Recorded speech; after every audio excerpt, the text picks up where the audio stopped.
La reacción relámpago del Ejército Rojo, junto con una feroz resistencia durante la batalla de Stalingrado, puso fin a las ambiciones alemanas en 1942.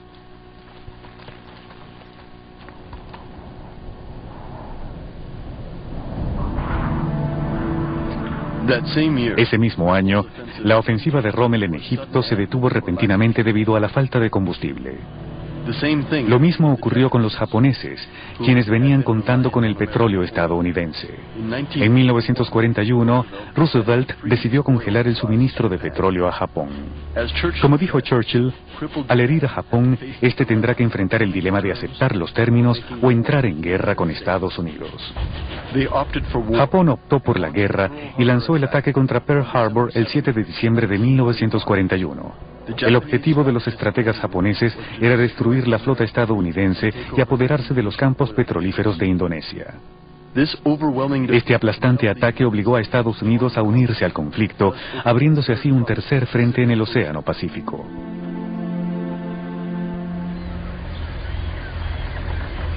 Los estadounidenses dedicaron su poderosa economía a la industria de la guerra.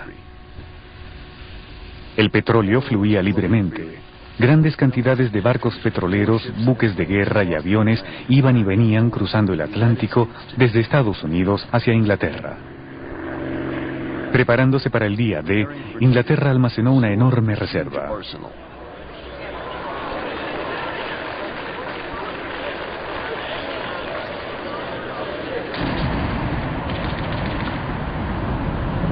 Cuando los aliados desembarcaron en Normandía en junio de 1944, la guerra industrial, iniciada en 1917, alcanzó su cima.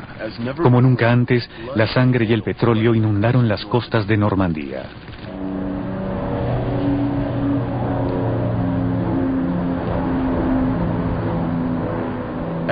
Como escribió Churchill en sus memorias, cuando los alemanes fueron derrotados, la victoria de los aliados navegó sobre un océano de petróleo. El fin de la Segunda Guerra Mundial marcó un momento crucial en la historia del petróleo que desde entonces se ha embarcado en una desenfrenada y malsana carrera.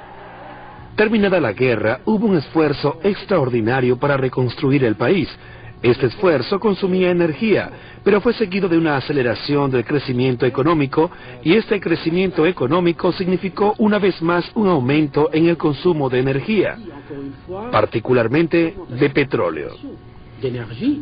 El petróleo se convirtió en la fuente más importante de energía durante el período de posguerra, desplazando el carbón a un segundo plano. En aquel tiempo, la gente creyó que esa fuente de energía se consumiría tan rápidamente que nunca habría suficientes reservas para cumplir con la demanda.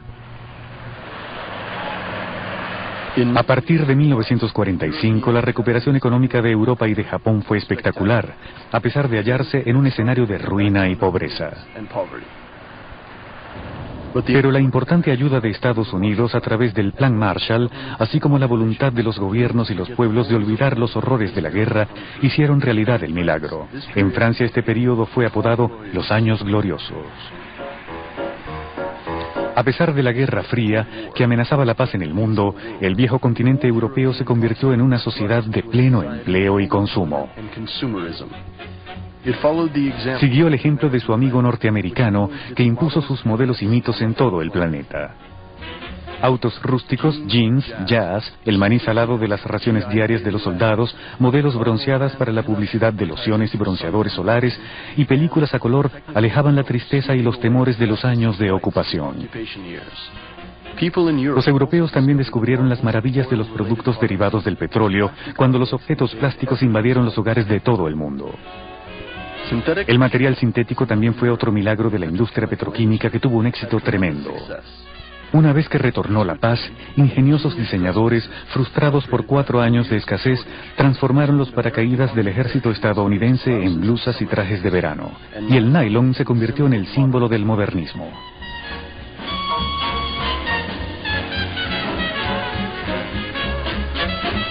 Pero la verdadera señal del retorno de la prosperidad en Europa y Japón fue la democratización masiva del automóvil. El consumo de combustible estalló y aumentó 4 veces en 20 años. Este fenómeno motivó a las grandes a buscar nuevos yacimientos petrolíferos en los países del hemisferio sur y especialmente en el Medio Oriente. Es entonces cuando estos países comienzan a despertar y a encontrar los medios de librarse del largo control occidental. Es el nacimiento del nacionalismo del petróleo.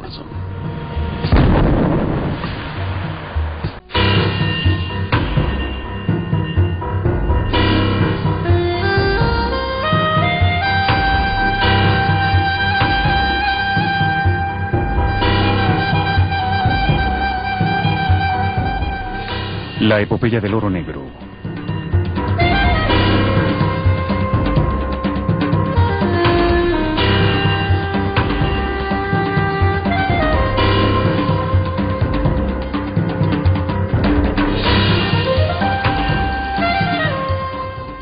Apenas 100 años después del comienzo de la era del automóvil, los expertos advierten que el hombre ya ha quemado cerca de la mitad de las reservas mundiales de petróleo que le ha tomado a la naturaleza millones de años en producir.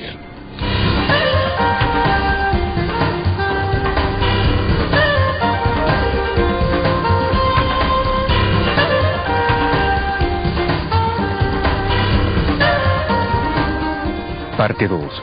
La nacionalización del petróleo. Después de la Segunda Guerra Mundial, las relaciones entre un número creciente de países industrializados dependientes del petróleo y los países productores, donde comenzaban a propagarse movimientos nacionalistas, pasaron por revueltas políticas y económicas que se agravarían aún más en las décadas por venir. En Estados Unidos, que no tuvo que recuperarse de la guerra, la sociedad al consumo prosperaba libremente.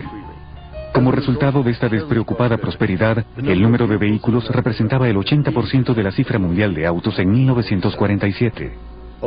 Aunque Estados Unidos aún era el más grande productor, consumidor y exportador de petróleo, algunos analistas acuciosos entendieron que las cosas estaban por cambiar.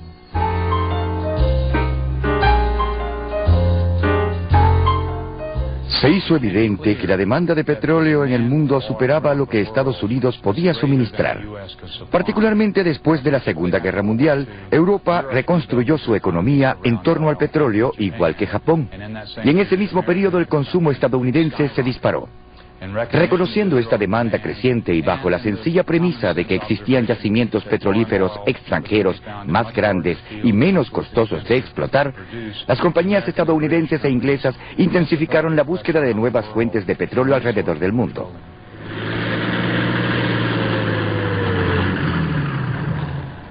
La mancha de petróleo se extiende. 1945. En 1945, el Departamento de Estado estadounidense elaboró un informe en relación con el petróleo y especialmente sobre el petróleo del Medio Oriente. Para esa época, las compañías petroleras comenzaron a darse cuenta de que el Medio Oriente era muy rico en petróleo. Hasta aquel momento, solo Estados Unidos y Rusia habían sido los únicos grandes productores de crudo. Este informe del Departamento de Estado dice en sus conclusiones lo siguiente: el control sobre el petróleo del Medio Oriente ofrece una fuente prodigiosa de poder político y económico, textualmente. Y eso no ha cambiado desde entonces. En diciembre de 1945, esta voluntad política quedó simbolizada en la conferencia de Yalta, que marcaría fuertemente el destino del mundo por las décadas siguientes. El presidente Roosevelt, a pesar de su delicada salud, estuvo en Puerto Said para reunirse con Abdel Aziz, fundador del Reino de Arabia Saudita. Ambos firmaron el acuerdo denominado Petróleo para la Seguridad. Roosevelt le dijo a Abdel Aziz: ustedes nos garantizan un acceso privilegiado a su petróleo y, como contraprestación, nosotros les garantizamos protección contra ataques internos y externos. A esto se le conoció como el paraguas estadounidense.